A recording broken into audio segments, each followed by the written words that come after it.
নাগরিক সমাজ কতটা সচেতন, সুনাগরিকের দায়িত্ববোধ কেমন, তারা কি স্পষ্ট অভিমত প্রকাশ করছেন, নাকি চিলের থাবায় কানের পেছনে ছুটছেন, অথবা নীরব দর্শক হিসেবে বাক স্বাধীনতার নামে বোধহীন ক্রিয়াতেই সন্তুষ্ট? তারা কি স্বাধীনতার দায়ের সাথে আমিত্বকে ধারণ করেন, নাকি ভার হিসেবে ব্যক্তি, পরিবার, সমাজ বা রাষ্ট্রকে দোষী করেই বিকৃত আচারে তৃপ্ত? কথা হচ্ছে সুচিন্তিত বিবেচনা, সত্য জানা এবং সঠিক তথ্য প্রকাশ করা। দায়িত্ব কিন্তু সবার। সমাজের সম্প্রীতি রক্ষার্থে নাগরিক দায়িত্ববোধ থেকেই চ্যানেল 24-এর সাপ্তাহিক আয়োজন মুক্তকণ্ঠ নিবেদন করছে ইস্পাহানি মির্জাপুর চা। সঙ্গে রয়েছি আমি মোহাম্মদ ইমতিয়াজ। বিশেষ কিছু শিরোনামগুলো শুনছিলেন। মেটা বা ফেসবুক স্বীকৃত বাংলাদেশের একমাত্র ফ্যাক্ট চেকিং প্রতিষ্ঠান ফ্যাক্ট ওয়াচের বিশ্লেষণ বলছে যে সম্প্রতি বাংলাদেশ নিয়ে যেই খবরগুলো আসছে তার বেশিরভাগই মিথ্যে তথ্য। এই মিথ্যে প্রচারণায় বিশ্বের শীর্ষ দেশও এখন ভারত, যা উঠে এসেছে জার্মানির এক গবেষণা প্রতিবেদনে। এ ধরনের অপপ্রচারের ফলে একদিকে যেমন তৈরি হচ্ছে সাম্প্রদায়িক অস্থিরতা, অন্যদিকে খারাপ হচ্ছে বাংলাদেশ ভারত এই দুই প্রতিবেশী দেশের সম্পর্ক। ভারতীয় গণমাধ্যমে কেন প্রচার করা হচ্ছে অপতথ্য, এর সুদূর প্রসারী প্রভাবই বা কী হবে, এ সকল বিষয় নিয়ে আজকে আমরা আলাপ করতে চাই। আলোচনার জন্য আজকের বিষয় নির্ধারণ করেছি ভারতীয় মিথ্যাচার ও গুজব সন্ত্রাস। আলোচনার জন্য সম্মানিত অতিথি হিসেবে দুজন অতিথি স্টুডিওতে রয়েছেন এবং অনলাইনে রয়েছেন। একজন আমরা পরিচয় করিয়ে দিতে চাই, রয়েছেন ঢাকা বিশ্ববিদ্যালয়ের গণযোগাযোগ ও সাংবাদিকতা বিভাগের সহযোগী অধ্যাপক ডক্টর সাইফুল আলম চৌধুরী, রয়েছেন এএফপির ফ্যাক্ট চেক এডিটর কদরুদ্দিন শিশির, এবং অনলাইনে আমার সাথে যুক্ত রয়েছেন ইনস্ক্রিপ্টের সম্পাদক অর্কদেব। আপনাদের তিনজনকে অনেক ধন্যবাদ, আপনারা কষ্ট করে আমাদেরকে সময় দিয়েছেন। সাইফুল আলম চৌধুরী, অনেকগুলো বিষয় নিয়ে আমরা আলাপ করলাম এবং শিরোনামগুলো নিশ্চয়ই আপনি শুনছিলেন। সাংবাদিকতার জায়গায় যদি আমরা বলি, যে কোনো সংবাদ প্রচারের আগে, যেহেতু আপনি শিক্ষক মানুষ, এর আগে সাংবাদিকতা বহুদিন করেছেন, ন্যূনতম একটা তো বৈশিষ্ট্য আছে যে তথ্য যাচাই করা। এই যে ভারতীয় গণমাধ্যমে এই ধরনের অপপ্রচার বলি, বা অপপ্রচার তো না, আসলে সরাসরি মিথ্যাচার করা হচ্ছে, কি মনে হয় কেন করা হচ্ছে এগুলো? এখানে দু ধরনের গণমাধ্যম আছে, কিন্তু একটা হচ্ছে সামাজিক মাধ্যম, সেটা ছাড়াও মানে আমরা যেটা নিউজ মিডিয়া বলছি, সেইখানে একটা হচ্ছে পেইডেড, মানে এই যে ভারতের, আপনি যে বললেন যে ভারত এক নম্বর হয়েছে, এটা আমার কাছে নতুন কিছু না। আমি বছরখানেক মনে হয় আগেও আপনাদের একটা এই শোতে, এরকমই শোতে বলেছিলাম যে, কারণ ইংল্যান্ড, আমি দীর্ঘদিন ইংল্যান্ডে ছিলাম, ওখানে আমরা মিডিয়া লিটারেসি যখন পড়াতে যেতাম, মানে ট্রেনিং দিতে যেতাম, বিশেষ করে ওখানে তো মিডিয়া লিটারেসির এডুকেশনটা শুরু হয় ক্লাস 4 থেকে। সো শিক্ষকদেরকে আমরা মানে ট্রেন করতাম। তো করার সময় একটা কথা আমরা বলতাম, সেটা হচ্ছে যে never trust an Indian sites. হ্যাঁ, সো ওইটা একেবারেই পুরো ইংল্যান্ডেই বাচ্চাদেরকেও বলে দেওয়া হয় যে তুমি ইন্ডিয়ান সাইট কিনা এটা তোমার কি বলে যে হুইজে গিয়ে তুমি চেক করবা। সো যাই হোক, তো এটা কারণটা কি? এটা কারণটা হচ্ছে, কারণ আপনি দেখবেন বিশ্বের যেখানে মানে ইন্ডিয়ান সাইট হলেই যে মানে এটা সত্য মিথ্যার এক ধরনের দোটানা থাকবে। এই প্র্যাকটিসটা 2016 সালে তো, মানে আমরা তো পলিটিক্যালি 2016 সালে ট্রাম্প জেতার একটা বড় কারণ ছিল হচ্ছে গিয়ে 5টা বিরাট ফেক ইনফরমেশন। হ্যাঁ, সেটা তারা ইম্পোস্টার ওয়েবসাইট করে কীভাবে করেছে, সেটা একটা বড় ঘটনা হচ্ছে যে পোপ ওনাকে রিকগনাইজ করেছিলেন, যেটা সম্পূর্ণ ভুল ছিল। আরটা ছিল হিলারি তার এক প্রেগনেন্ট সহকর্মীকে লাথি দিয়েছেন এরকম, বা মিসবিহেভ করেছেন। সো তারপর থেকে কিন্তু ইন্ডিয়াতেও এটা, ওদের হচ্ছে হোয়াটসঅ্যাপ গ্রুপ, হ্যাঁ, হোয়াটসঅ্যাপ আর্মি বলা হয়। সো ওইটা পলিটিক্যালি ওরা এত স্ট্রং এবং এত ইউজড যে আপনার ধরেন কয়েকটা প্রদেশে বিজয় ছিনে আনার পিছনে ওখানে বড় ঘটনা রাখছে মিস ইনফরমেশন বা ডিসইনফরমেশন। সো এটা পলিটিক্যাল, এবং সেখান থেকে ধীরে ধীরে কিন্তু তারা পেইডেড, অর্থাৎ ঠিক পার্টি প্রেস, মানে সাউথ ইউরোপিয়ান কান্ট্রিগুলোতে যেরকম পার্টি প্রেস বলা হয়, ইন্ডিয়াতে কিন্তু পার্টি প্রেস নেই, ওটা পেইডেড প্রেস। সো এখন আপনি যদি কাউকে ইনভেস্ট করেন, নিশ্চয়ই আপনার কথাই বলবে, আমার কথা বলবে না, তাই না? স্বাভাবিক। এবং আমি যদি আপনার কাউন্টার পার্ট হই, আপনার কথা মতোই আমার বিরুদ্ধে লাগবে, সেটা খুবই স্বাভাবিক, কারণ an investment comes with intention. এখানে কিন্তু কারা ইনভেস্ট করছেন সেটা পলিটিক্যালি তো ইন্ডিয়াতে বড় দল হিসেবে তো বিজেপি, তারা দীর্ঘদিন ধরে এটা করে আসছে। এটা ওপেন সিক্রেট, এটা ওনারাও স্বীকার করেন। তাদের স্বার্থটা কি? দেখেন, এটা তো আমাদের দেশে 3বার ইলেকশন হয়নি দেখে আমরা, মানে ঠিকভাবে ইলেকশন হয়েছে, কিন্তু ইলেকশন ঠিকভাবে হয়নি দেখে আমরা আসলে ইলেকশনের সময় পার্টিকুলারলি ইলেকশনের সময় আপনার মিডিয়ার রোলটা কি সেটা আমরা ভুলে গেছি। হ্যাঁ, সো আপনি জাস্ট ব্যাক টু দ্য মানে 2008-এ দেখবেন যে আপনি 2001 এবং 2008 দুটোর যদি মিডিয়ার তখন তো ভূমিকাটা দেখেন যে দল ঠিক তার আগে ক্ষমতা ছিল তার বিরুদ্ধে সব ধরনের নিউজ ছিল। হ্যাঁ, কী করেছে মন্ত্রীরা এমপিরা, হ্যাঁ, আবার 2008-এও সেম। সো তার মানে মিডিয়া একটা বিরাট রোল রাখে। সো কারণ ইলেকশনের সময় এটা পার্টিকুলারলি বেড়ে যায় মিডিয়ার রোলটা। সো সেইটা বিজেপি 2016 সালের পর থেকে ইলেকশনগুলোতে তারা হোয়াটসঅ্যাপ গ্রুপ করছে এবং তারা দেখেছে যে এটা সোশ্যাল মিডিয়াতে শুধু ভাইরাল করলে হয় না, এটা শুধু বিজেপি বা ইন্ডিয়ার কথা বললে এটা সারা ওয়ার্ল্ডেই, ব্রাজিলের ইলেকশনে দেখা গেছে, ইন্দোনেশিয়ার ইলেকশনে দেখা গেছে, ফ্রান্সের ইলেকশনে দেখা যাচ্ছে যে একটা আপনি ভাইরাল করেছেন, ঠিক আছে, এক্সে, তখন তো এক্স ছিল না, টুইটার ছিল, টুইটার, ফেসবুক বা গুগল প্লাস এগুলোতে আপনি ভাইরাল করবেন, কিন্তু ভাইরাল করার ফলে এটার লংজিবিলিটি তখনই মানে হবে যখন এটা কোনো মেইন স্ট্রিম মিডিয়ার মাধ্যমে এটা আবার ভাইরাল হবে। আচ্ছা, হ্যাঁ, মানে রিপ্রোডিউস করতে হবে আপনাকে। সো এটা সারা ওয়ার্ল্ড ওয়াইডে আছে।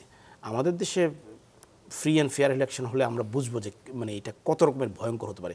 ইভেন আপনি দেখেন আমাদের এই যে সংখ্যালঘুর ইস্যুটা, আপনি জাস্ট 2021 সালে কুমিল্লা নাসিনগরে যান, সে সময় কিন্তু ব্রাহ্মণবাড়িয়ার ঘটনায় যান, ইভেন হিলট্রেক্সের আগের মানে বৌদ্ধদের ওখানে দেখেন, প্রত্যেকটা কিন্তু সোশ্যাল মিডিয়ার মাধ্যমে যেটা ভাইরাল হয়েছে, তারপরে কিন্তু সেটা মেইন স্ট্রিম মিডিয়াতে সেই নিউজটা প্রচার হয়েছে এবং তারপরেই কোনো না কোনো একটা দুর্ঘটনা বা একটা মানে অস্থিতিশীল পরিবেশ তৈরি হয়েছে। সো এটা পলিটিক্যালি এটা পেইডেড প্রেস যখন থাকবে তখন তো সে তার মনিবের রোলই প্লে করবে। দ্যাটস একেবারে এটা জি মোটামুটি ওপেন। আপনার কাছে আবারও আসবো আমরা।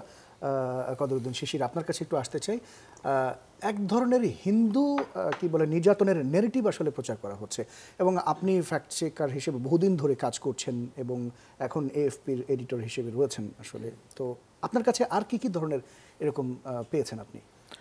আচ্ছা, আমরা ধরেন যে 5 আগস্ট থেকে যদি ধরি বাংলাদেশে অথবা বাংলাদেশকে কেন্দ্র করে যে মিস ইনফরমেশন ডিসইনফরমেশন ছড়ানো হচ্ছে, এটার মধ্যে দুইটা মেজর ট্রেন্ড আমরা দেখি। এটা স্টাডিতে উঠে আসছে যে জুলাই, অগাস্ট এবং সেপ্টেম্বর, এই সময় এই 3 মাসের যে কোয়ার্টার, এখানে পলিটিক্যাল এবং কমিউনাল ডিসইনফরমেশন বা মিস ইনফরমেশন আগের কোয়ার্টারের চেয়ে দ্বিগুণ বেড়েছিল। হ্যাঁ, বাট এটা বর্তমানে যত সময় যাচ্ছে আমরা নতুন কোয়ার্টারের হিসাবটা হয়তো পাই না, আর 1 মাস পরে পাবো, কিন্তু এর মধ্যে আমাদের অবজারভেশন বলতেছে যে এই যে দ্বিগুণটা এখন বোধহয় আরও অনেক বেড়ে গেছে, 3 গুণ হতে পারে বা আরও বেড়ে যেতে পারে। এবং সেটা আসলে ওই ট্রেন্ডটা দুইটা টপিকের উপরই আছে। একটা হচ্ছে যে পলিটিক্যাল ইস্যুতে বাংলাদেশ রিলেটেড বিভিন্ন ধরনের ডিসইনফরমেশন এবং ওইটার সাথেও রিলেট করে কমিউনাল মানে ইস্যুতে ডিসইনফরমেশন ছড়ানো। আমি ধরেন আজকে এখানে আসার আগে একটা ইন্ডিয়ান মিডিয়া মানে একটা ইন্ডিয়ান টিভি চ্যানেল আর কি, তাদের ওয়েবসাইটে টিভি চ্যানেল সরি কি বলে এটা ইউটিউব চ্যানেলে গেলাম। তো যে দেখি তো আজকের দিনে তারা কি করছে। আমি রেগুলারই কয়েকটা মিডিয়া রেগুলার ফলো করি। তো ওই টিভি চ্যানেলের আমি আজকে রাত্রে 8টা থেকে তার আগের 20 ঘন্টায় কতটা স্টোরি তারা প্রকাশ করলো এবং সেখানে বাংলাদেশ রিলেটেড কতটা এবং মিসলিডিং কিংবা ফোবিয়া ছড়ানো, বাংলাদেশ রিলেটেড, বাংলাদেশ ফোবিয়া বা ইসলামোফোবিয়া এই ধরনের কন্টেন্ট বা হেট স্পিচ সংক্রান্ত মানে হেট স্পিচ আছে এই রকমের কন্টেন্ট আমি দেখলাম যে টোটাল 20 ঘন্টায় 131টা স্টোরি অথবা বুলেটিন এরকমের ভিডিও প্রকাশ করছে তারা তাদের চ্যানেলে এবং এর মধ্যে 92টা হচ্ছে বাংলাদেশ রিলেটেড। একটা কলকাতা বেসড একটা টপকি। তো এখন এই যে মানে 70% আজকের দিনের 70% কন্টেন্ট হচ্ছে বাংলাদেশ রিলেটেড এবং এই ট্রেন্ডটা আমি গত কয়েকদিন ধরেই দেখতেছি যে 60 to 80% কন্টেন্ট থাকতেছে বাংলাদেশ রিলেটেড। সো এটা অস্বাভাবিক না হতে পারে যে বাংলাদেশ রিলেটেড ইন্টারেস্ট বাড়ছে এটা, কিন্তু ওই কন্টেন্টগুলোর যদি আপনি হেডলাইন দেখেন, আমি শুধু হেডলাইন দেখেছি, কখনো কি দেখেছেন না এই রকমের রেশিওতে আমরা দেখি নাই আগে। কিন্তু আমি যদি হেডলাইনগুলো বলি, হেডলাইনগুলোতে এমন শব্দ যেমন ধরেন বাংলাদেশ পাকিস্তান হয়ে যাচ্ছে, এটা হ্যাঁ বাংলাদেশ পাকিস্তান হয়ে যাচ্ছে, এই হেডলাইনটাও আছে এক জায়গায়। সো এটা দিয়ে আসলে মিন করা যে বাংলাদেশ দেশ হিসেবে পাকিস্তান হয়ে যাচ্ছে না, বরং ইন্ডিয়াতে পাকিস্তানের যে পারসেপশনটা আছে যে এক ধরনের উগ্র জঙ্গিবাদী রাষ্ট্র বা এই ধরনের শত্রু রাষ্ট্র, ইন্ডিয়ার শত্রু রাষ্ট্র, এরকম বাংলাদেশকেও ভারতের একটা শত্রু রাষ্ট্র এবং এখানে ইসলাম এবং আরেকটা শব্দ আছে মৌলবাদীদের বাড়বাড়ন্ত, এই টাইপের শব্দ। সো মৌলবাদের উত্থান, হিন্দুরা প্রতিদিন এখানে নির্যাতিত হচ্ছে এবং তাদের এরকমও দেখলাম এই যে 92টা ভিডিও, এই 92টি ভিডিওর মধ্যে অন্তত একটা ভিডিও 4বার 3বার করে বেশ কয়েকটা ভিডিও আপ করা একই হেডলাইনের। আচ্ছা, সো এটাও একটা গুরুত্বপূর্ণ যে রিপোস্ট করা হচ্ছে একই জিনিস একই দিনে একই কন্টেন্ট। এটা অস্বাভাবিক। জার্নালিজমের যদি আমরা স্ট্যান্ডার্ড বা এথিক্স ফলো করি তাহলে তো একই জিনিস বারবার একটা হ্যাঁ এটা হওয়ার কথা না। তো এই জায়গাগুলো থেকে যদি জাস্ট এই ঘটনাটাও ধরি, আমি আজকের দিনের আচরণ বা এই টিভি চ্যানেলের গত কয়েক মাসের আচরণ যদি আমরা দেখি, তাহলে একটা প্যাটার্ন পাবো যে ইন্টেনশনালি বাংলাদেশ রিলেটেড ডিসইনফরমেটিভ কন্টেন্ট এবং হেইট আছে, হেইট মানে ফুল কন্টেন্ট বাংলাদেশ রিলেটেড, এগুলো প্রতিদিন প্রচার করা হচ্ছে। তো এইটা আসলে মিডিয়ার একটা অংশের কথা বললাম। স্যার বলতেছিলেন যে মিডিয়ার দুইটা ধরনের। আমি একটা জায়গা থেকে যদি বলি যে ইন্ডিয়ার যে গদি মিডিয়া, এটাকে যদি আমরা এক জায়গায় রাখি, আর যেগুলো মোর ক্রেডিবল মিডিয়া সেগুলোকে যদি একটু মানে গদি মিডিয়া হিসেবে যাদের পরিচয়টা এখন ওইভাবে হয়ে ওঠেনি, তো তাদের আচরণটাও যদি আমি দেখি, গত কয়েক সপ্তাহ ধরে আমরা ফলো করতেছি। তো গত এক সপ্তাহে এই যে মোর ক্রেডিবল মিডিয়া যেগুলা, সেগুলোর আচরণের মধ্যেও আসলে এক ধরনের চেঞ্জ লক্ষ্য করা যাচ্ছে। যেমন ধরেন গত এই সপ্তাহে আমাদের বাংলাদেশের একটা কনসুলেট আগরতলাতে হামলার শিকার হয়। তো এখন এইটার পরে আমি কন্টিনিউয়াসলি ইন্ডিয়ান মিডিয়াতে সার্চ করতেছিলাম যে টপ মিডিয়াগুলো, ধরেন যে হিন্দু, তারপরে হচ্ছে এনডিটিভি বা এরকমের যারা যেগুলো আছে, হ্যাঁ, তা সেগুলোতে আমি সন্ধ্যা পর্যন্ত কোনো স্টোরি পাই নাই যে আগরতলাতে বাংলাদেশের কনসুলেটে ভারতীয় কিছু ব্যক্তি হামলা করছেন এবং সেখানে বেশ একটা সিরিয়াস একটা সিচুয়েশন তৈরি হয়েছিল। কিন্তু মানে কয়েক ঘন্টা ধরে কোনো স্টোরি নাই, মানে মেইন স্টোরিটা করা হয় নাই। তারপরে যখন সন্ধ্যার পরে ইন্ডিয়ান ফরেন মিনিস্ট্রি একটা স্টেটমেন্ট দিল যে এটা একটা রিগ্রেট প্রকাশ করে যে আমরা এটা ঠিক হয়নি বা এটা যারা করছে এটার বিরুদ্ধে ব্যবস্থা নেব, এরকমের একটা দুঃখ প্রকাশ করে একটা স্টেটমেন্ট দিল। ওই স্টেটমেন্টের উপর স্টোরি করে এটা ব্যাকগ্রাউন্ডে দিয়ে দেওয়া হলো যে এখানে একটা হামলার ঘটনা ঘটছিল। যদি স্টেটমেন্টটা না দেওয়া হতো, আমার ধারণা ওই স্টোরিটা আর অমিট করে যেত। সো এটা হচ্ছে মেইন স্ট্রিম যারা মোর ক্রেডিবল হিসেবে বিবেচিত, গদি মিডিয়া হিসেবে বিবেচিত না, এরকম মিডিয়ার আচরণই হচ্ছে এখন এই অবস্থা। সো এটা মিডিয়ার মোটা দাগে দুইটা ধারা চিন্তা করলে ইন্ডিয়াতে এই অবস্থা। আরেকটা হচ্ছে সোশ্যাল মিডিয়া। তো সোশ্যাল মিডিয়াতে ওই একই ট্রেন্ড, কমিউনাল ডিসইনফরমেশন এবং পলিটিক্যাল ডিসইনফরমেশন, সেখানে আরো ভয়াবহ অবস্থা। সেগুলো আমরা হয়তো কতখানি ভয়াবহ আপনার কাছে নিশ্চয়ই আবার আসবো এবং তখন আমরা জানার চেষ্টা করব। অর্কদেব, আপনি শুনছিলেন আমাদের দুজন অতিথি কথা বলছিলেন এবং আমি শুরুর দিকে বলছিলাম যে জার্মানির একটা গবেষণা প্রতিবেদনে উঠে এসেছে যে মিথ্যা প্রচারণার শীর্ষে ভারত রয়েছে এবং এর আগেও আমাদের সাথে একজন শিক্ষক রয়েছেন, বলছিলেন যে গত বছরও একই ধরনের শীর্ষস্থান ভারত দখল করেছিল। ভারতীয় গণমাধ্যমগুলো কি আসলে সাংবাদিকতার রুলস মেনটেন করছে না, মানছে না, এরকম কিছু কি? বা কেন এই মিথ্যাচারগুলো করা হচ্ছে এবং বাংলাদেশকে নিয়ে আসলে কেন এত আগ্রহ হঠাৎ করে? দেখুন, এই ঘটনাটা যে হঠাৎ করে আজকে ঘটলো এমনটা আসলে নয়। হঠাৎ করে আজকে বাংলাদেশ ইস্যু নিয়ে ফেক নিউজ ছড়ানোর প্রবণতাটা চোখে পড়ছে। কিন্তু শুধু বাংলাদেশ নিয়ে নয়, 2014 সাল থেকে 2024 অর্থাৎ মোদি জামানায় ভারতবর্ষ ফেক নিউজের একটা ইন্ডাস্ট্রিয়াল ফ্যাক্টরি হয়ে উঠেছে, ফেক নিউজের কারখানা হয়ে উঠেছে। এবং 2019-এর নির্বাচনকে সারা পৃথিবী চিনেছিল হোয়াটসঅ্যাপ ইলেকশন হিসেবে। তার কারণ হলো এই 2019 ইলেকশনে দেখা যায় হোয়াটসঅ্যাপে অবিরল ফেক নিউজ ছড়িয়ে জনমত তৈরি করার চেষ্টা হয়েছিল ভারতবর্ষে। এই ফেক নিউজের মধ্যে কি কি আছে?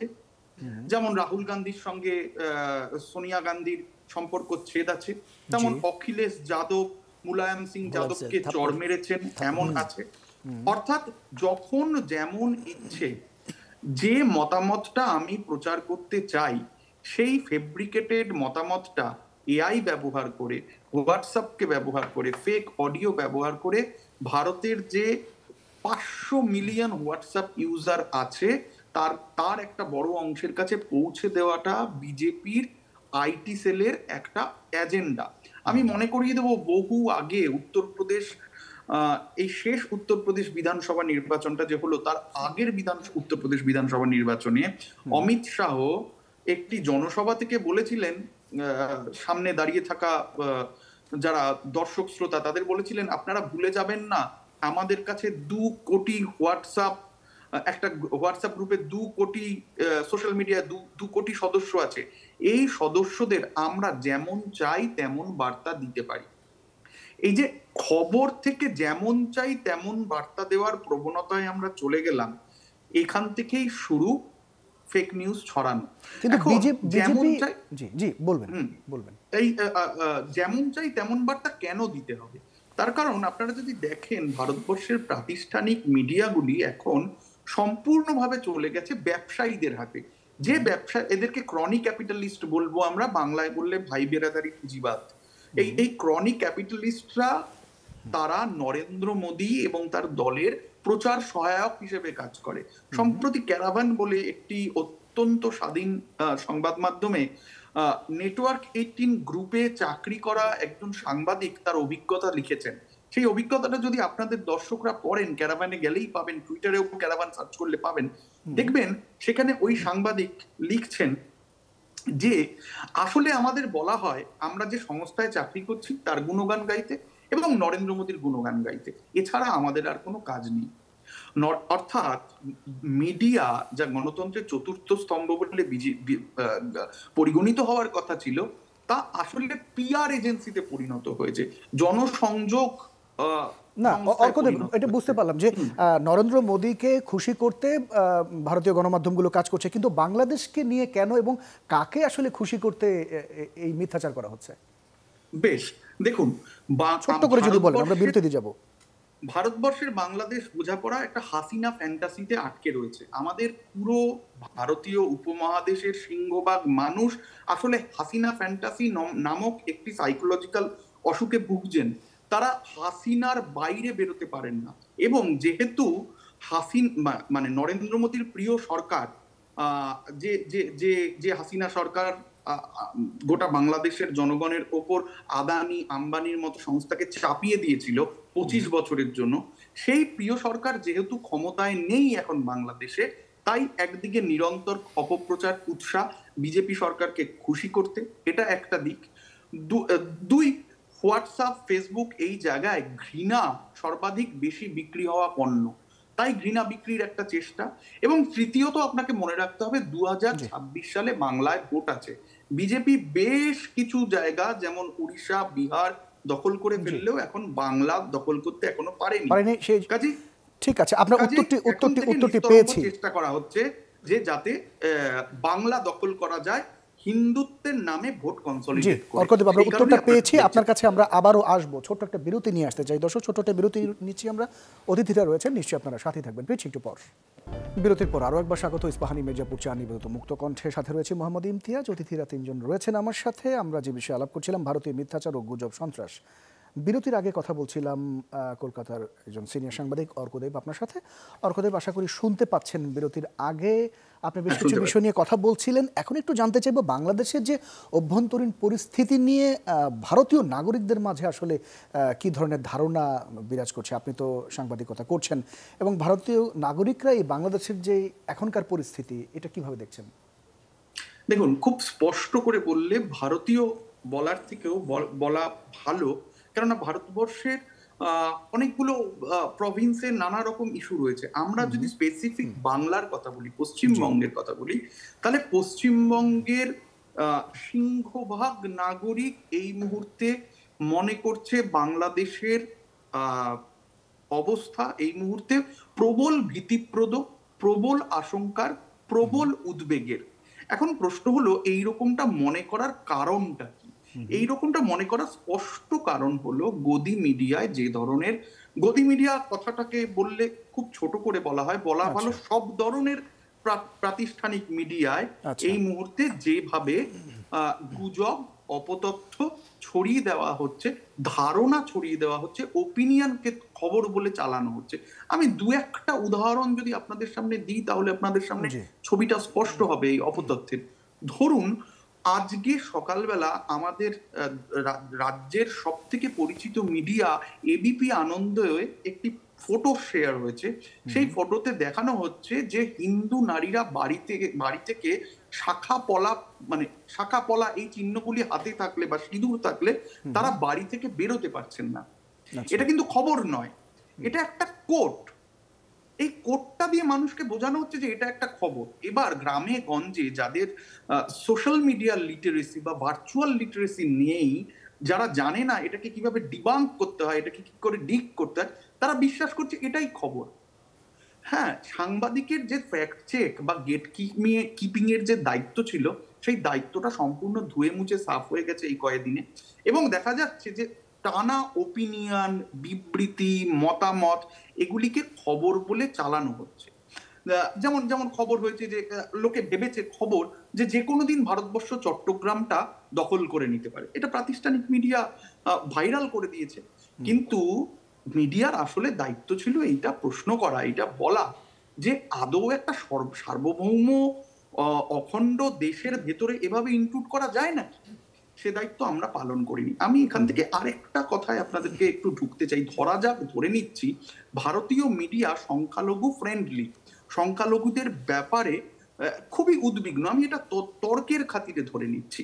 এখন মানে এক যাত্রায় তো পৃথক ফল হতে পারে না। ভারতের সংখ্যালঘুরা কেমন আছে ছোট্ট আমি 1 মিনিট সময় যদি বলি, গত 14ই অক্টোবর রাহুল সিং নামে আমাদের চেনা একজন সাংবাদিক একজন দলিতের ইন্টারভিউ নেন। সেই দলিত 67 দিন জেলখানায় ছিলেন। তিনি বলেন যেহেতু তিনি দলিত, এই 67 দিন তার কাছে 67 বছরের মতো লেগেছে এবং তাকে হাত দিয়ে মলমূত্র সাফ করতে হয়েছে। অন্যদের জন্য ঝাঁটা, দলিত হলে হাত দিয়ে মলমূত্র সাফ করতে হয়। আমরা দেখেছি যে দিল্লিতে আখলাককে মরতে হয়েছিল ফ্রিজে মাংস আছে বলে। আমরা দেখেছি চোর সন্দেহে তবরেজ আনসারিকে পিটিয়ে মারা হয় এবং মারার সময় জয় শ্রীরাম বলতে বাধ্য করা হয়। আমরা দেখেছি দিন কয়েক আগে বাংলার ছেলে সাবির মালিককে পিটিয়ে মারা হয় সঙ্গে গোমাংস আছে বলে। পরে দেখা যায় যে সাবির মালিকের কাছে গোমাংস ছিল না। আমরা আসগর আলীর কথা মনে করছি, 2017 সালে ঝাড়খণ্ডে এই বৃদ্ধকে তার ব্যবসায়িক প্রতিষ্ঠানে যাওয়ার সময় রাস্তায় মবলিঞ্চ করা হয়, রাস্তায় পিটিয়ে মারা হয় এবং তার পরিবারকে সেই ভিডিওটা রিয়েল টাইমে হোয়াটসঅ্যাপে দেখানো হয়। আমরা 1 বছর ধরে দেখছি মণিপুর উত্তপ্ত, মণিপুরের যে প্রত্যন্ত গ্রামের মানুষগুলি রয়েছেন তারা ভয়ঙ্কর হিংসার শিকার। এই নিয়ে ভারতবর্ষের প্রাতিষ্ঠানিক মিডিয়াগুলি কি করেছে, কি দেখিয়েছে? আমি যেই নামগুলি বললাম তাদের ন্যায় বিচার, তাদের প্রতি সুবিচারের কথা তারা কতবার দেখিয়েছে? তাহলে এক যাত্রায় তো পৃথক ফল হওয়ার কথা না। আমরা বড় আপনারা খুব ঐতিহাসিক দিনে আমাদের এই কথাবার্তা হচ্ছে। মনে রাখতে হবে আজকে 6ই ডিসেম্বর বাবরি মসজিদ ধ্বংসের দিন। আমরা বড় হয়েছি এক ধাক্কা অর দো বাবরি মসজিদ তোর দো, এটা শুনতে শুনতে। একটি মসজিদকে ধ্বংস করার ফতেয়াকে কেন্দ্র করে 2000 জনের প্রাণ গিয়েছে সাম্প্রদায়িক দাঙ্গায়। ভারতীয় মিডিয়া সেই ব্যাপারে কি স্ট্যান্ড নিয়েছে? ন্যায় বিচারের ব্যাপারে ভারতীয় মিডিয়া কি কথা বলেছে? ভারতীয় প্রাতিষ্ঠানিক মিডিয়া চালায় আদানি আম্বানি। তারা নিজেদের স্বার্থ এবং তাদের উপনিবেশ বিস্তার এবং তাদের মনিব অর্থাৎ নরেন্দ্র মোদী সরকারের স্বার্থ দেখে এবং তারা সব সময় চায় তাদের স্বার্থ অনুযায়ী নানা রকম ন্যারেটিভ ফ্রেম করতে, ওপিনিয়ন ফ্রেম করতে। এই ওপিনিয়নের মধ্যে আছে হিন্দু খাতরে মে হ্যাঁ। আচ্ছা, যে দেশ হিন্দু প্রধান সে দেশে হিন্দু কি করে খাতরে মে হ্যাঁ? কেন তারা এটা বলছে? তারা বলছে তার কারণ ভারতবর্ষের প্রধানমন্ত্রী এই 2024 সালেই তার যে রাজনৈতিক বক্তৃতা, সেই বক্তৃতায় হিউম্যান রাইটস ওয়াচ বলে একটি সংস্থার বিবৃতি অনুযায়ী 173টা স্পিচের মধ্যে 110টা স্পিচে ইসলামোফোবিক কথাবার্তা বলেছিলেন। সেই কারণে তার এই মতামতটাকে উস্কে দিতে ভারতীয় মিডিয়া, তার এই মতামতটাকে মান্যতা দিতে, ভ্যালিডেশন দিতে, আমি ইসলামোফোবিক কথাবার্তা কি বলেছিলেন সেটাও বলে দিই। অনুপ্রবেশকারী বলতেন এবং তিনি বলতেন যে মুসলমানদের বেশি বাচ্চা, এই কথাটাকে ঘুরিয়ে টুইক করে বলতেন জিন লোগো কা বহুত সারা বাচ্চা হয়, এই ভাষায় কথা বলতেন। এই ধারণাটাকে অ্যাম্প্লিফাই করতে নানা রকম ন্যারেটিভ, নানা রকম টুকরো কথা, নানা রকম বিবৃতি টানা ব্যবহার করা হয়, টানা বলা হচ্ছে ভারতীয় মিডিয়া। একটা ছোট্ট প্রশ্ন, এই মিডিয়া কেন বলছে না যে ভারতীয় মুদ্রায় 10 লক্ষ কোটি টাকার উপর ঋণের বোঝা হাসিনা চাপিয়ে রেখে গেছেন বাংলাদেশের উপর? এই মিডিয়া কেন এই নিয়ে বিস্তারিত আলোচনা করছে না? এই মিডিয়া কেন আলোচনা করছে না সেকুলার বলে মিডিয়া যাকে প্রচার করেছে সেই শেখ হাসিনা কেন প্রত্যেক বছর স্মার্ট মসজিদ বানানোর জন্য অনুদান দিতেন? সেকুলার কাকে বলে? আমরা জওহরলাল নেহরুকে সেকুলার দেখেছি। তাকে যখন সোমনাথ মন্দির উদ্বোধনের জন্য আমাদের দেশের রাষ্ট্রপতি রাজেন্দ্র প্রসাদ অনুরোধ করেছিলেন, তিনি তাতে সোমনাথ মন্দির উদ্বোধন এবং ডোনেশন দুটোতেই নাকচ করেছিলেন। এটাকে সেকুলার বলে। কেন বলা হচ্ছে না যে হাসিনা আমলে একটা সংখ্যালঘু মন্ত্রক ছিল না বাংলাদেশে? কেন বলা হচ্ছে না হাসিনা আমলে হিন্দু নির্যাতন মোটেই কমেনি এবং তার প্রতি ন্যায় বিচার হয়নি? কেন বলা হচ্ছে না? ফলে ভারতীয় মিডিয়া আসলে বিজেপি এবং বিজেপির আইটি সেলের যে বক্তব্য সেটার ধারক এবং বাহক হয়ে উঠেছে, এইটুকুই বলবো। অনেক ধন্যবাদ, চমৎকার করে উত্তর দিয়েছেন। আপনার কাছে নিশ্চয়ই আবারও আসবো অর্কদেব। ডক্টর চৌধুরী, আপনি শুনছিলেন অর্কদেবের কথাগুলো, তো তিনি বেশ কিছু বিষয় বলছিলেন এবং ঐতিহাসিক দিনে তিনি বলছিলেন যে আজকে আমরা কথা বলছি বাবরি মসজিদ ভাঙার দিন। এবং আপনার কাছে আসলে এই মুহূর্তে একটু স্পেসিফিকলি জানতে চাই, প্রতিবেশী দেশের এই যে অপপ্রচার, এটি আসলে বাংলাদেশের কিভাবে দেখা উচিত এই মুহূর্তে এবং বাংলাদেশের আসলে কি করণীয় হওয়া উচিত? দেখেন, এখানে আমার কাছে মনে হয় যে মানে ফেক ইনফরমেশন যদি আপনি ইনস্ট্রুমেন্টালাইজ করেন তাহলে এটার সেকেন্ড স্টেজে আছে, আরও দুটো স্টেজ বাকি। হ্যাঁ, সেটা কীরকম? ফার্স্ট স্টেজ হচ্ছে আসলে যেটা বললো যে আমরা সোশ্যাল মিডিয়াতে বা ইভেন টিপিক্যাল ট্রেডিশনাল নিউজ মিডিয়াতেও ফটো কার্ড দিয়ে বিশেষ করে সেই স্টেজটা পার হয়ে এখন ট্রেডিশনাল নিউজ মিডিয়াতে আপনার এক ধরনের কমেন্ট্রি বেসড নিউজ হিসেবে ক্লেম করে সেটাগুলো খাওয়ানো হচ্ছে ভুল ইনফরমেশন। থার্ড স্টেজটা যেটা এখনও পর্যন্ত শুরু হয়নি, আমি আশঙ্কা করছি এটা হয়তো হয়ে যাবে, সেটা হচ্ছে ইম্পোস্টার কন্টেন্ট, অর্থাৎ ফ্যাব্রিকেটেড। এই মেইনস্ট্রিম মিডিয়া তখন করবে না, সেটা হচ্ছে ফ্যাব্রিকেট, যেটা আমরা ট্রাম্পের ইলেকশনে দেখেছি, যেটা আমরা বড় বড় কোভিডের সময় দেখেছি বড় বড় ইস্যুগুলোতে।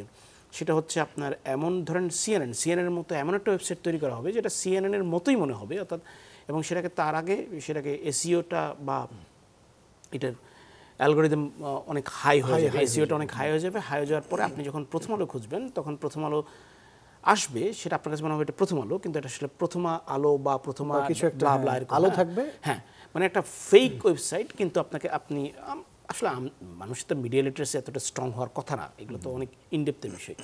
সো আপনি একটা নিউজ সার্চ করতে গেছেন, ধরেন যে হ্যাঁ ওকে ফাইন, আমি ইন্ডিয়া দিয়ে সার্চ করলাম, তখন ইন্ডিয়া দিয়ে সার্চ করলেন, তখন প্রথম নিউজটা আসবে ওই ফেক ওয়েবসাইটটি। সো এবং দেখতে গেট আপ মেকআপ সব কিছুই প্রথম আলোর মতো মনে হবে।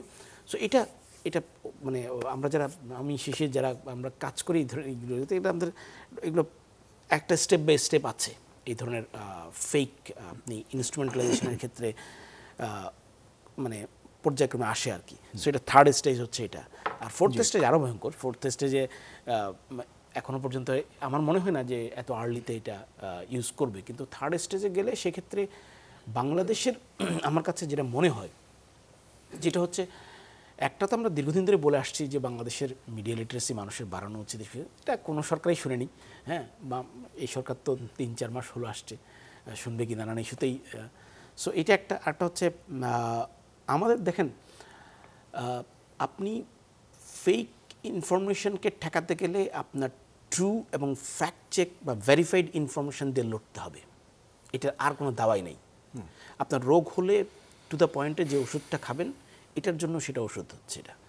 এখন আসি ধাপে ধাপে উদাহরণ দিয়ে, যে গত স্পেসিফিকলি বলছি মানে চিন্ময় কৃষ্ণ দাস অ্যারেস্ট হওয়ার পর থেকে যতগুলো ফেক ইনফরমেশন ছড়িয়েছে, সেগুলো কি ইনস্ট্যান্ট সরকার বা আমাদের মিডিয়া ইনস্ট্যান্ট ট্রু ইনফরমেশনগুলো প্রোভাইড করতে পেরেছে?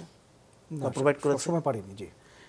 মোস্ট অফ দ্য কেসে করেনি, বরং ঝগড়া, ফেক ইনফরমেশনের সাথে লড়তে গেলে ঝগড়া করতে হয় না, এটা খুবই ভুল স্ট্র্যাটেজি।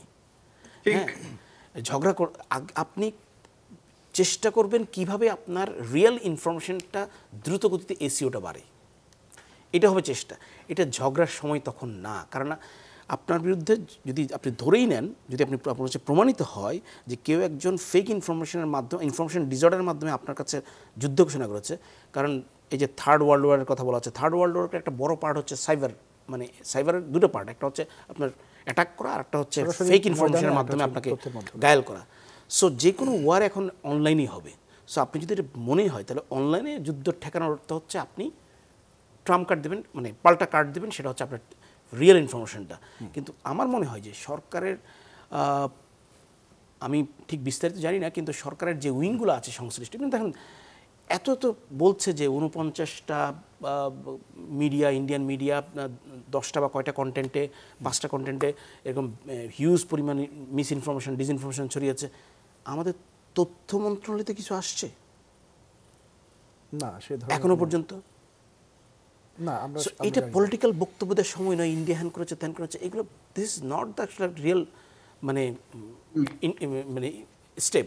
শিশির তো বলছিলেন 132টা নিউজের ভিতরে শিশির তো প্রফেশনাল জায়গা থেকে করছে, আমি আমার প্রফেশনাল জায়গাতে করছি, আমি তো এটা যাবো না, তাই না? আমার কথা হচ্ছে তথ্য মন্ত্রণালয় কি করছে, তার কাজটা কি? অর্কশন, আপনি কিছু বলতে চাচ্ছিলেন কি? হ্যাঁ, একটা কথা বলি, ওনার কথার সপক্ষে আমার এই তথ্যটা তুলে ধরা এই অনুষ্ঠানে অত্যন্ত জরুরি। বাংলাদেশ সরকারের সিএ প্রেস উইং ফ্যাক্টস বলে একটা ইউনিট রয়েছে, ওই উনি যে তথ্য মন্ত্রকের কথা বলছিলেন তাদের সরকারি একটা ইউনিট, তার ফেসবুক একটা শাখা রয়েছে, যে কেউ দেখতে পারবে এই অনুষ্ঠানে সার্চ করলে সিএ প্রেস উইং ফ্যাক্টস এর নাম। এখানে 1 লক্ষের বেশি ফলোয়ার রয়েছে এবং লাইকস রয়েছে। সেখানে লাস্ট ফ্যাক্ট চেক হয়েছে, একটা ফ্যাক্ট চেক তুলে ধরা হয়েছে 26শে নভেম্বর, তার আগে ফ্যাক্ট চেক তুলে ধরা হয়েছে 24শে নভেম্বর, তার আগে 21শে নভেম্বর, তার আগে 10ই নভেম্বর, তার আগে 5ই নভেম্বর। আমরা এখানে যারা এই অনুষ্ঠানটা করছি এবং যারা এই অনুষ্ঠানটা দেখছেন তারা জানেন যে 26শে নভেম্বরের পরে কি পরিমাণ গুজব অ্যাম্প্লিফাই হয়েছে। 10 দিন কিছু হয়নি। হ্যাঁ, তাহলে প্রত্যেক দিন, আজকেই তো কতগুলো, আজকে সিঙ্গেল ডে আমি জানি অন্তত 10টা গুজব ছড়িয়েছে, আমি জানি, শিশির বাবু জানেন, এখানে যারা আছেন তারা জানেন। তার বিরুদ্ধে যখন লড়ার কথা, মানে আমি এদের বক্তব্যটাকে সম্পূর্ণ তাদের বক্তব্যে সহমত পোষণ করছি যে এটা সরকারের তরফে লড়তে হবে, কেননা এটা তাদের দেশকে মেলাইন করা হচ্ছে, তাদের দেশের সম্পর্কে সারা পৃথিবীর সামনে একটা ইন্ডাস্ট্রিয়াল স্কেলের প্রোপাগান্ডা মেশিনারিকে ব্যবহার করে একটা ভুল ধারণা তৈরি করার চেষ্টা হচ্ছে। হ্যাঁ, এবং ইসলামোফোবিয়ার চাষ করা হচ্ছে। বাংলাদেশ লালনের দেশ, বাংলাদেশ শহীদুল জহিরের দেশ, বাংলাদেশ আখতারুজ্জামান ইলিয়াসের দেশ। এই বাংলাদেশ সম্পর্কে যে ভুল ধারণা অন্য বাংলার বাঙালিদের কাছে তুলে ধরা হচ্ছে, তার বিরুদ্ধে রাষ্ট্রীয় স্তরে একদম সরকারিভাবে ব্যবস্থা নেওয়া প্রয়োজন। আপনার কাছে নিশ্চয়ই আসবো আমরা। ডক্টর চৌধুরী বলছিলেন। হ্যাঁ, সেটাই, মানে আমার কথা হচ্ছে ওনার সাথে উনি, তো সেক্ষেত্রে মেইন স্ট্রিমের মিডিয়াগুলোর আসলে এখন তো দায়িত্ব নিশ্চয়ই রয়েছে। তিনি সরকারের পক্ষ থেকে বলছিলেন, গণমাধ্যমগুলো কি করতে পারে ছোট্ট করে যদি বলেন, আমরা শিশুর সাথে কথা বলব। আমার কথা হচ্ছে আপনার মেইন স্ট্রিম মিডিয়া হোক অথবা সরকারের প্রেস উইং অথবা তথ্য মন্ত্রণালয় যেটাই হোক, সেটা হচ্ছে ওকে ফাইন, আপনি যখন একটা বুঝতেই পারছি আমি পরিস্থিতি যে আমার বিরুদ্ধে এক ধরনের যুদ্ধই চলছে, আমি যুদ্ধই যদি বলি অথবা লড়াই চলছে, তাহলে সেটা প্রতিটা পয়েন্ট ধরে ধরে, মানে আপনি যেমন ধরেন গতকাল থেকে সুনামগঞ্জের একটা সংখ্যালঘুদের নির্যাতনের অনেক খবর ফেসবুকে ভাইরাল হচ্ছে। সো এবং কিছুক্ষণ আগে দেখলাম যে কেউ একজন নামাজ পড়ছিল, তাকে ওখানে, এইটা আপনি এগুলো ফেসবুকে আসছে, ওকে ফাইন, তাহলে কি আমি জানি না আসলে। সো এখন কি বর্তমানে মেইন স্ট্রিম মিডিয়া ভয় পাচ্ছে এগুলো নিয়ে নিউজ করা যাবে না, বা করলে কি হয়, আর কি থেকে পান থেকে চুন খসলে কি হয়, এমন কি আই ডোন্ট নো। সো ফলে আমাদের মিডিয়া আসলে সেটা আগবাড়িয়ে করবে কিনা, সেই পরিস্থিতি আছে কিনা সেটাও সন্দেহান। কারণ আমি গতকাল একটা অনুষ্ঠানে ছিলাম টিআইবির ইয়াতে, ওখানে অনেকে বলছে যে এখন কিছু করতে গেলে আবার ট্যাগ দেয়। সো এই যদি হয় পরিস্থিতি, তাহলে কিন্তু মেইন স্ট্রিম মিডিয়া মানে কখনোই ফাইটে নামবে না, সে একটা গা বাঁচানোর ইয়াতে, অতীতের মতো গা বাঁচানোর ইয়াতে থাকবে। সো সেটাও আমাদেরকে দেখতে হবে যে আসলে মেইন স্ট্রিম মিডিয়াটা আসলে কতটুকু স্বাধীনভাবে কাজ করতে পারছে। সেটা আসলে সে ওই আগের মতো ভয়ের কোনো পরিবেশ, আগে ছিল আমরা বলতাম যে স্টেট ইন্টারভেনশন থ্রু ইন্টেলিজেন্সি বা স্টেট অ্যাপারেটাস, তো এখন তো স্টেট ইন্টারভেনশন থ্রু পপুলিজম হয়ে যাচ্ছে কিনা। বুঝতে পেরেছি, অনেক ধন্যবাদ। আপনার কাছে আবারও আসছি আমরা কতদিন। শিশির, আপনার কাছে একটু আসতে চাই যে এই যে অপতথ্য প্রচার প্রসার হচ্ছে, আপনারা এটি বন্ধে কী ধরনের পদক্ষেপ নিচ্ছেন এবং মানুষকে অ্যাওয়্যার করার জন্য আসলে কী ধরনের কার্যক্রম হাতে নিয়েছেন, এবং সরকারের কী ধরনের ভূমিকা থাকা উচিত, আপনাদের কোনো সাজেশন আছে কিনা স্পেসিফিকলি?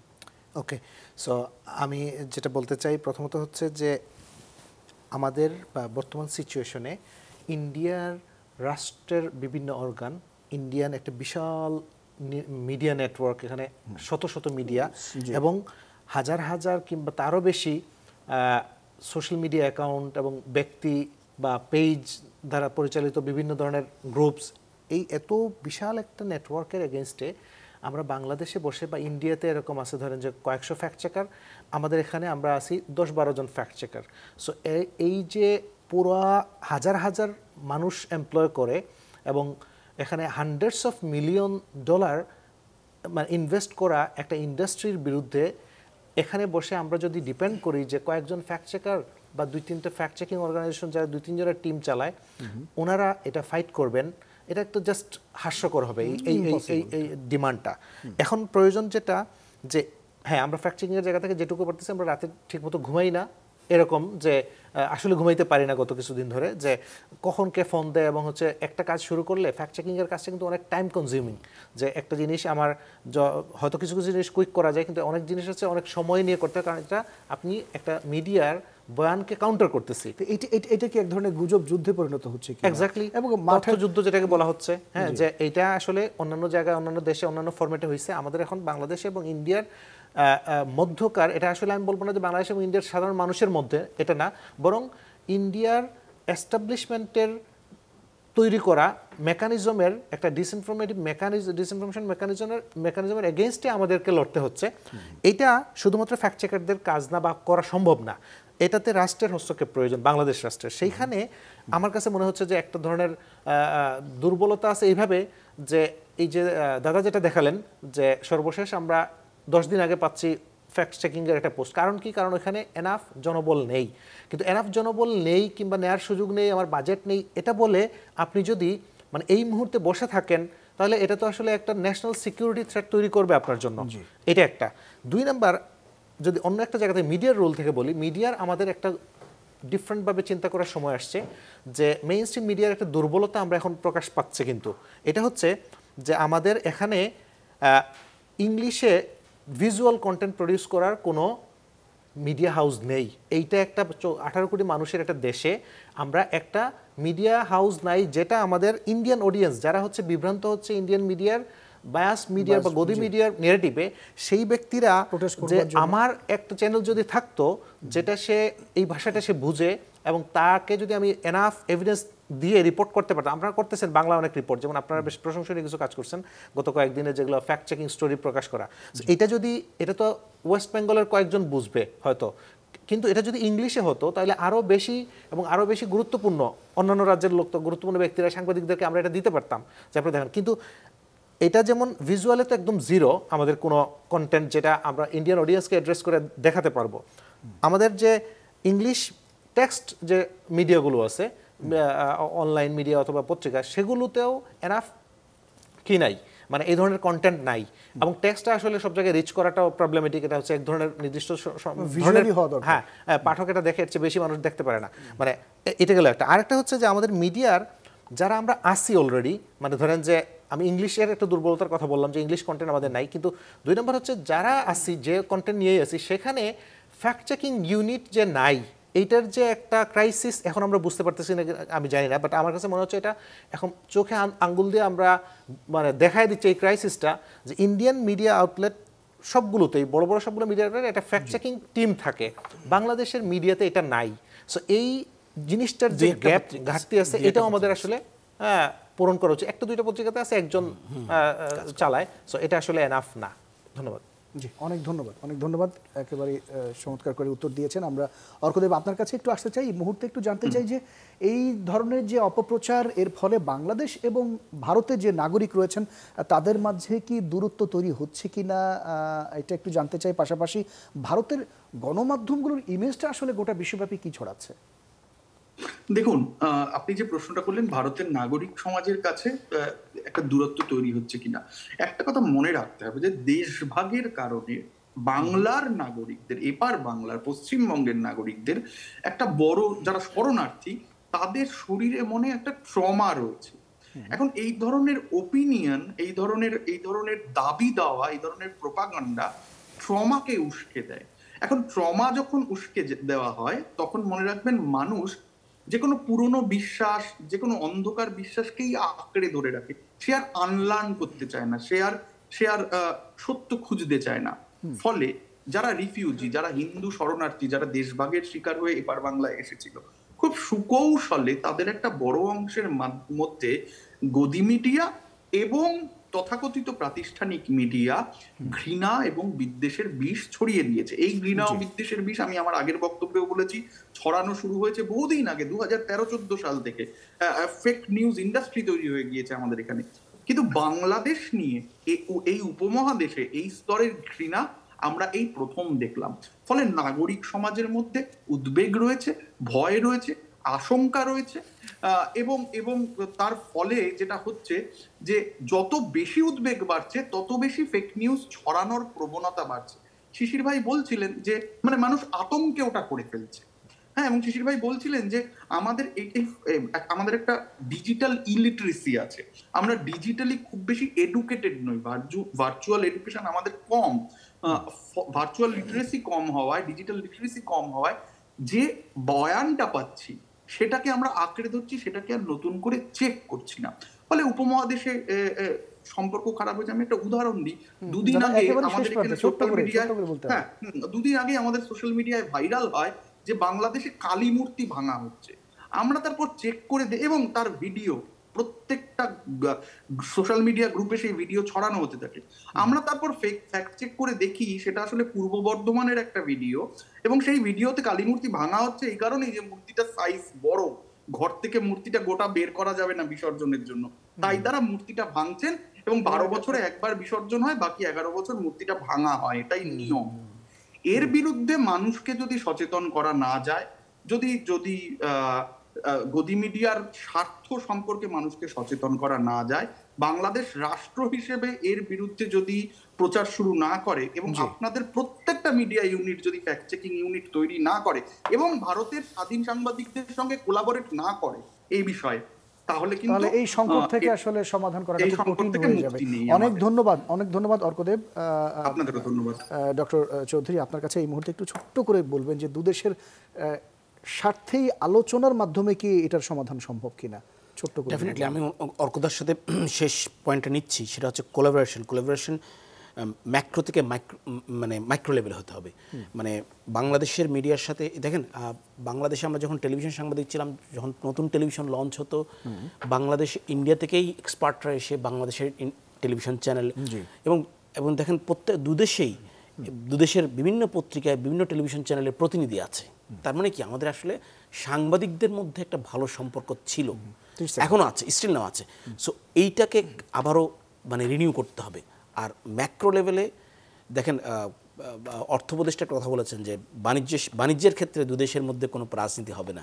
তো আমার প্রশ্ন হচ্ছে অন্য সবখানেও দুদেশের সুসম্পর্কের ক্ষেত্রেও সব জায়গায় রাজনীতিটা বাদ দিয়ে আসল কাজটা করতে হবে। কতদিন শেষে এক বাক্যে যদি বলেন। আচ্ছা, এটা হচ্ছে আমি যেটা মনে করি, অর্কদা আজকে যেমন উপস্থিত হয়েছেন আমাদের এই শোতে, সেরকম করে আপনারা ওয়েস্ট বেঙ্গলের সাথে অ্যাটলিস্ট, আমাদের যেহেতু এটা বাংলা মিডিয়া, সো ওয়েস্ট বেঙ্গলের বিভিন্ন ধরনের বিভিন্ন পন্থী মানুষ যারা আছেন, যারা লিবারেল মানুষ আছেন, যারা হচ্ছে বিজেপি পন্থী আছেন, আরও অন্যান্য পন্থী আছেন, ওনাদের একটা রিপ্রেজেন্টেশন আপনারা চেষ্টা করতে পারেন মিডিয়াগুলো, যে এই ধরনের শোতে নিয়ে আসা, যাতে কথার এই যে শুরু আমরা বলতেছি যে সহযোগিতা, কোঅপারেশন, সেটার শুরুটা এইভাবেই হতে পারে।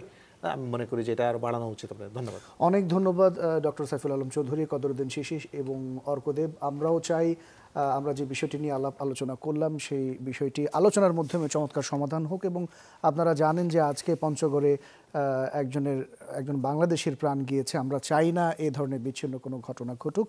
দর্শক, আপনারা যারা আমাদের সাথে এতক্ষণ ছিলেন, আপনাদেরকে অনেক ধন্যবাদ। আগামী সপ্তাহে নতুন কোনো বিষয় নিয়ে, নতুন অতিথি নিয়ে আবারও হাজির হব। সেই পর্যন্ত সবাই ভীষণ ভালো থাকবেন।